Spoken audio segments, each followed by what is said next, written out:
my name is Virginia and I'm a middle grades education major here at the University of Georgia. I'm also an ambassador through Experience UGA and I'm going to teach you how to make your very own pair of binoculars.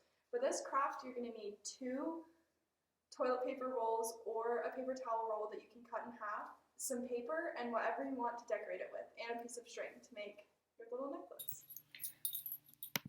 Alright, so before we get started, we want to make sure we have 2 squares of paper that are the exact same size as your rolls of toilet paper. And I'm going to take those and glue them onto my rolls of toilet paper so that they have a pretty color instead of being just plain cardboard. So you can see how I'm rolling it and gluing it in 3 different spots. And then I'm going to take my glue stick and I'm going to glue these 2 pieces together. Now this part was super tricky to get them to stay. So because of that, I ended up having to add these yellow bands that you see me adding right now. But that ended up working out because they ended up looking more like real binoculars.